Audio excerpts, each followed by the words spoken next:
किसने आपको भेजा है, किसने टिकट कराया है, और क्या एजेंडा लेकर आप गए थे? जो भाषा का प्रयोग किया वो तो पादरी वेरियर एल्विन का एजेंडा है। और किसकी अथॉरिटी से गए थे, किसकी तरफ से गए थे?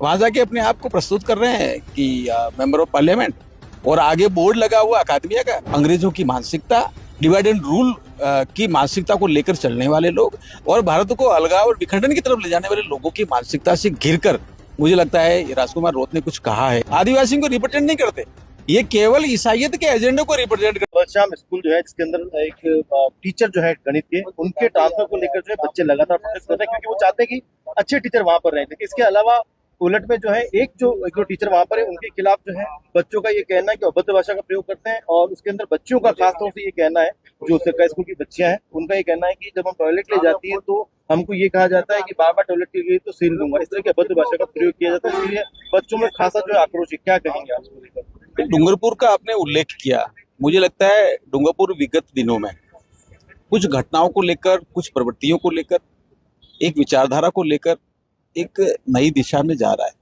वो दिशा भटकाव की है क्या, वहाँ के लोग, वहाँ का तंत्र कैसे काम कर रहा है, चिंतनीय विषय है।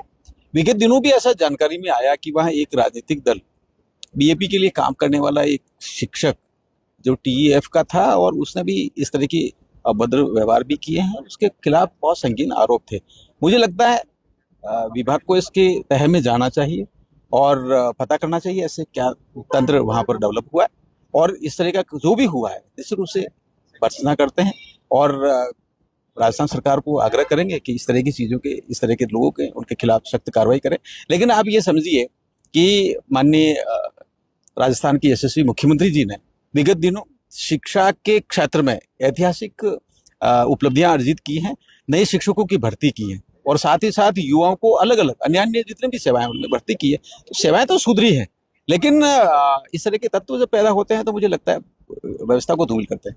राजकुमार राउत जो है यूएन पहुंचे सूर्यदास, वहां पर उन्होंने कहा था कि जो हिंदुस्तान में सभी जो है वो आदिवासी है। उन्होंने एक जो दावा किया गया था यहाँ पर जिस तरीके से भारत ने कि यहाँ पर जो है भारतीय, लेकिन उनका कहना है कि सभी आदिवासी जितने भी लोग हैं वो सभी जो है आदिवासी है, और उनको जो है इस तरीके से जो है उन्होंने अपने बयान भी दिया है। नहीं, मुझे ऐसा ध्यान नहीं, आप जो कह रहे हैं ऐसा कुछ कहा है। सोशल मीडिया से कुछ खबर तो मिली है कि वो गए हैं। मुझे दो चीजें कहनी है। बाबा साहब अम्बेडकर जब संविधान बना रहे थे तो अनुसूचित जनजाति शब्द का प्रयोग, और अंतिम रूप से यही शब्द रहेगा संवैधानिक तौर पर, ये कहा था। इसके अलावा इंडिजिनियस पीपुल जैसे शब्दों का प्रयोग करना, मुझे लगता है अंग्रेजियत, अंग्रेजों की मानसिकता, डिवाइड एंड रूल की मानसिकता को लेकर चलने वाले लोग, और भारत को अलगाव और विखंडन की तरफ ले जाने वाले लोगों की मानसिकता से घिरकर मुझे लगता है राजकुमार रोत ने कुछ कहा है, ऐसी मेरी प्राथमिक तौर पर जानकारी में आया है। दूसरा, वो 169 कन्वेंशन को एडॉप्ट करने की बात विदेशों में जाकर कर रहे हैं, तो क्या वो भारत गणराज्य के ऊपर है, अपने आप को राष्ट्रपति और उससे ऊपर की व्यवस्थाओं में समझते हैं क्या? ये प्रश्न समाज के सामने आना चाहिए, और वहां जाके निर्देश देना। और किसकी अथॉरिटी से गए थे, किसकी तरफ से गए थे? वहां जाके अपने आप को प्रस्तुत कर रहे हैं कि मेंबर ऑफ पार्लियामेंट, और आगे बोर्ड लगा हुआ अकादमिया का। ये कौन से अकादमिया से रिप्रेजेंट करते हैं? उसमें तो प्रोफेसर जाते हैं।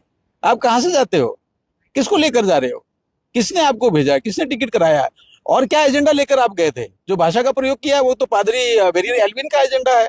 और मुझे ये बताया गया कि विक्टर नाम का एक व्यक्ति है, उसने इनको मनोनीत किया है। तो क्या ये सारे जो विषय हैं ये चिंतनीय विषय है? भारत के बाहर जाकर भारत का जो गणतंत्र है, लोकतंत्र है, संविधान है, उसके दायरे में बात करने की जगह उससे ऊपर जाकर उठकर बात करना, हवाई फायर करना, मुझे लगता है ये ठीक नहीं है, और इसकी तह तक जांच होनी चाहिए, ऐसा मुझे लगता है। बाकी डिटेल पता कर रहे हैं कि क्या एजेंडा लेकर गए, किनके इशारों पर गए, और कहीं ऐसा तो नहीं है कि अभी तक, क्योंकि इनका विचार मूल रूप से ईसाइयत को लेकर चल रहा है, और इनको ना तो किसी भारत के संविधान से मतलब है, ना ही आदिवासी समाज से मतलब है, ना ही लोकतंत्र से मतलब है। ये केवल ईसाइयत का प्रचार करने जा रहे थे, और इनकी भाषा में और इनके जो कंटेंट इन्होंने वहां रखा है उसमें ये दिख रहा है। तो मुझे लगता है ये चिंता का विषय तो ये है।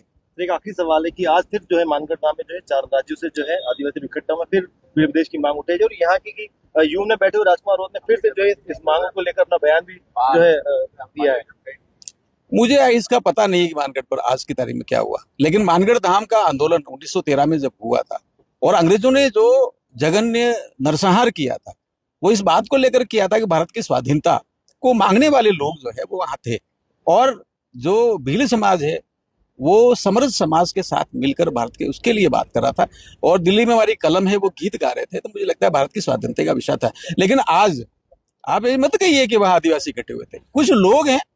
और ये जो इकोसिस्टम है बीएपी और बीजेपी से रिलेटेड, ये हम मीडिया को, समाज को और जितने चिंतन करने वाले लोगों को सबको स्पष्टता होनी चाहिए कि ये आदिवासियों को रिप्रेजेंट नहीं करते, ये केवल ईसाइयत के एजेंडे को रिप्रेजेंट करते हैं। जैसा कि इन्होंने अभी तक कहा है, ये पत्थलगड़ी मूवमेंट झारखंड और छत्तीसगढ़ से निकल कर आए हैं।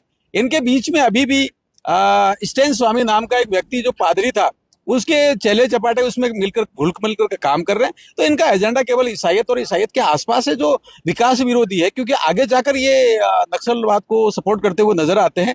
तो ये कहीं पर भी विकास के लिए हितकारी नहीं है, आदिवासियों के लिए हितकारी नहीं है, क्षेत्र के लिए हितकारी नहीं है, और ना ही लोकतांत्रिक जो प्रक्रिया है उसके लिए हितकारी है। हम तो केवल इतना आग्रह करेंगे, इनका जो असली चेहरा मुखौटा है उसको समझने की जरूरत है। ये काम केवल और केवल विखंडनकारी तत्वों के साथ मिलकर करते हैं और अवैध रूप से धर्मांतरण वाले जो गैंग है उसके साथ में मिलते हुए दिखते हैं। तो मेरा यही